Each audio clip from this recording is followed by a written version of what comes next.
हरियाणा विधानसभा में अब टैबलेट की स्क्रीन नजर आएगी, क्योंकि मनोहर सरकार अब से कुछ ही महीने पहले विधानसभा को ई विधानसभा में परिवर्तित करने का ऐलान किया था, जो कि अब पूरा हो चुका है। इसी कड़ी में पंचकूला नेशनल ई विधानसभा एप्लीकेशन को लेकर गुरुवार को 2 दिवसीय कार्यशाला का आयोजन किया गया। कार्यशाला का शुभारंभ सीएम मनोहर लाल की ओर से किया गया। इस अवसर पर सीएम ने कहा कि विधानसभा में विधायकों के सामने टैबलेट की स्क्रीन नजर आएगी। रिपोर्ट देखिए।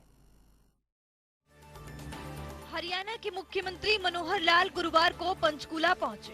इस दौरान मुख्यमंत्री ने हरियाणा विधानसभा द्वारा नेशनल ई विधान एप्लीकेशन को लेकर आयोजित 2 दिवसीय कार्यशाला में शिरकत की। इस मौके पर सीएम ने कहा कि आगामी विधानसभा सत्र में ई विधानसभा की झलक देखने को मिलेगी। विधानसभा में विधायकों के सामने टैबलेट की स्क्रीन नजर आएगी। इसे अपनाने में शुरुआत में झिझक जरूर होगी, लेकिन धीरे धीरे प्रयास करेंगे तो इसमें भी सफलता पाएंगे।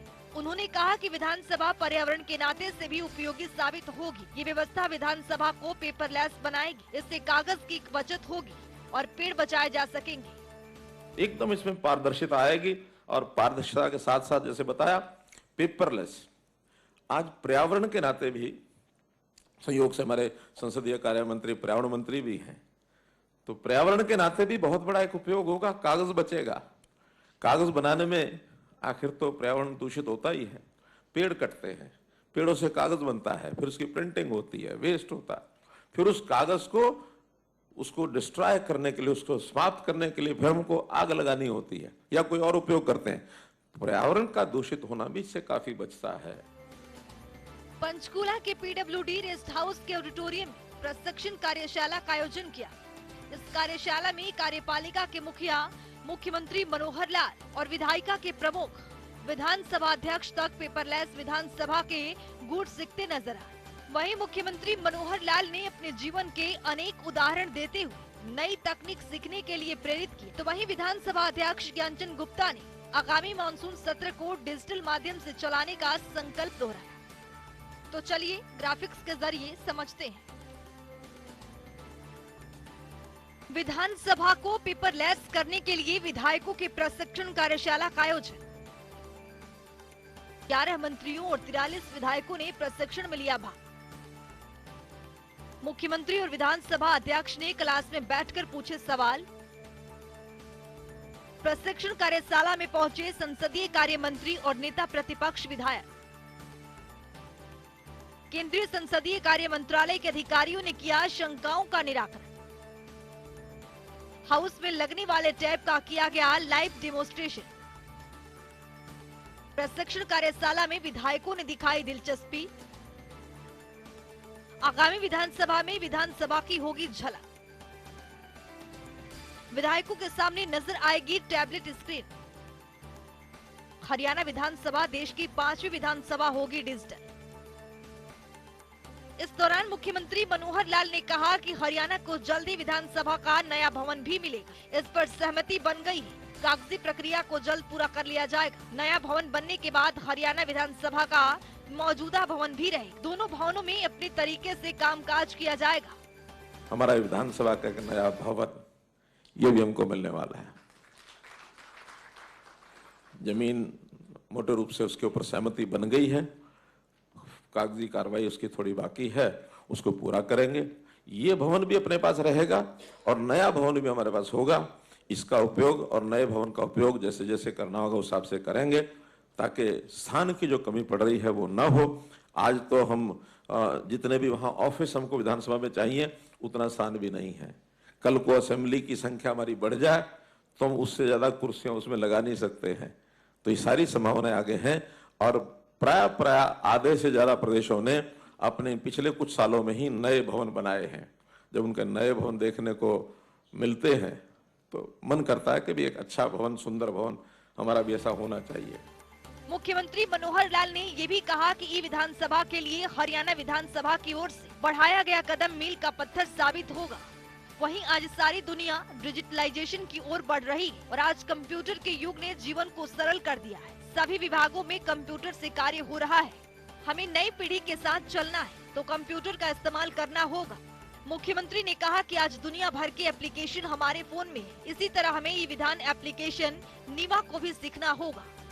आज का जो आयोजन है वास्तव में विधानसभा की सारी जो कार्य पद्धति है, जो विधि हमारी चल रही है, उसके आगे बढ़ने में एक मील का पत्थर ये साबित होने वाला है। क्योंकि अब सारी दुनिया वो एक प्रकार से डिजिटलाइजेशन की ओर बढ़ रही है कि विधानसभा में अब हम ई सेवा इसके माध्यम से अपने सारे काम अब ऑनलाइन करेंगे। जो बड़े बड़े गट्ठड़ हमको कई बार मिल जाते हैं बजट के समय या विधानसभा के अन्य जो कमेटियों की रिपोर्ट्स होती हैं उसके नाते से भर भर के ले जाते हैं, अब आपको कोई किताब नहीं उठानी पड़ेगी। मेरा तो ये कहना है कि ये विधानसभा का जब सारा शुरू हो रहा है, अब इसमें जैसे ही स्टार्ट होगा विधानसभा का सत्र, प्रश्नोत्तर सारे जो आपको बंडल, अब मंत्रियों को तो पूरे बंडल लेके जाने पड़ते हैं, सब तैयारी करनी पड़ती है, सबके पास भी आते ही हैं, चाहे स्टार्ट प्रश्न हो चाहे अनस्टार्ट हो, सब उसी के अंदर लोड हो जाएंगे। जितने हमारे नोटिफिकेशंस होते हैं विधानसभा के, या हमारे जितने ऑर्डिनेंस हैं, जो हमारे बिल हैं जिसको हम एक्ट बनाते हैं, वो सारे पढ़ने के लिए अपने को वहां मिल जाएंगे। आगे जानकारी देते हुए मुख्यमंत्री ने कहा कि नेशनल ई विधान एप्लीकेशन नीवा के माध्यम से हम हरियाणा की विधानसभा ही नहीं बल्कि लोकसभा के साथ साथ दूसरे राज्यों की विधानसभाओं के कामकाज को भी देख सकते हैं। हमारे विधायकों को अपना ज्ञानवर्धन करने के लिए ई सिस्टम बहुत ही बढ़िया है। इतनी शायद पुस्तकें हम अपने घर में ले जाकर पढ़ भी नहीं सकते, हर कोई लाइब्रेरी में जा नहीं सकता। लिया अपना, उसके अंदर लोड किया, सेव किया, फाइल बनाई, चलते आते जाते, चाहे आप गाड़ी में बैठे हैं वहां देख सकते हैं, घर में बैठे हैं वहां देख सकते हैं, नाश्ता कर रहे हैं वहां उसको देख सकते हैं। यानी इसका उपयोग अपने साथ, जैसे एक शरीर हमारा चलता है, साथ हम अपने आईपैड को, लैपटॉप को लेके चलते हैं, तो जहां मर्जी खोलो, जहां मर्जी देख लो। सिखाना भी होगा वहां भी जाकर के, उसका एक अभ्यास मॉक ड्रिल जैसा है करनी होगी कि कौन सा बटन टच करने से क्या खुलेगा। थोड़ा शुरू में कठिनाई आएगी, लेकिन स्टाफ के लोग भी वहां रहेंगे, हमको बताएंगे, सिखाएंगे, और विधानसभा शुरू होने से पहले अगर संभव हो तो एक आध दिन विधायकों को वहां ले जाकर के मॉक ड्रिल पहले ही करा देनी चाहिए। इसके साथ ही उन्होंने कहा कि हमारी सरकार ने कई जन कल्याणकारी योजनाओं और सुविधाओं को ऑनलाइन किया है। हरियाणा सरकार ने परिवार पहचान पत्र को लागू किया। ये व्यवस्था देश दुनिया में कहीं नहीं है। आधार बना रही UIDAI भी अब हरियाणा के परिवार पहचान पत्र की टीम से बैठक कर रही है। इसके साथ साथ उत्तर प्रदेश ने भी परिवार पहचान पत्र बनाए जाने का ऐलान कर दिया है। परिवार पहचान पत्र से परिवार की क्षमता का पता चलता है और सरकार आय वर्ग को ध्यान में रखकर अंत्योदय के भाव से कार्य कर सकती है। वहीं सीएम ने कहा कि डायरेक्ट बेनिफिट स्कीम DBT के तहत पहले चेक से राशि दी जाती थी, लेकिन अब RTGS के माध्यम से पैसे भेजे जाते हैं। सिस्टम को ऑनलाइन करने से गलत तरीके से लाभ लेने वालों की पहचान हुई। इससे सरकार ने 1200 करोड़ रुपए की बचत की है। सीएम ने कहा कि अब सरकार जमीनों के रिकॉर्ड को डिजिटल करेगी और आज हालात ये है कि न्यायालय में सबसे अधिक मामले जमीनों से जुड़े चल रहे हैं। जमीनी की धोखाधड़ी के केस सामने आते हैं। जमीनों के रिकॉर्ड को डिजिटल किया जाएगा, चाहे वो कोई भवन हो या खेती या अन्य जमीन हो। ऐसा करने से सभी को लाभ मिलेगा और जमीन का रिकॉर्ड डिजिटल तैयार होने से गड़बड़ी भी बंद होगी। अगला काम जो कर रहे हैं लैंड रिकॉर्ड्स का कर रहे हैं। आज हम देखते हैं कि अगर न्यायालयों में जाकर के देखें, लिटिगेशन के सबसे ज्यादा केसेस अगर हैं तो जमीन से जुड़े हुए हैं। जमीन है किसकी, गलत ढंग से नाम चढ़ गया, उसने कब्जा कर लिया, डिमार्केशन में ये लाइन वहां से वहां है, यहां से वहां है, एक ही जमीन 4 जगह बिक रही है, कौन उसका असली मालिक है। तो कितने ही झगड़े जमीनों को लेकर के हैं, क्योंकि हमारा जो लैंड रिकॉर्ड है डिजिटलाइज नहीं है। उसको पूर्ण रूप से डिजिटलाइज कर रहे हैं। हर एरिया की अपनी पहचान वो सुनिश्चित होगी, उसका एरिया निश्चित होगा, चाहे वो भवनों की प्रॉपर्टी है, जमीन है, चाहे वो खेती की जमीन है, चाहे उद्योग की जमीन है। इन सब चीजों का एक सिस्टम उसमें लैंड रिकॉर्ड बनने के बाद मुझे लगता है कि आगे गड़बड़े होने के जो अवसर हैं ये भी कम हो जाएंगे।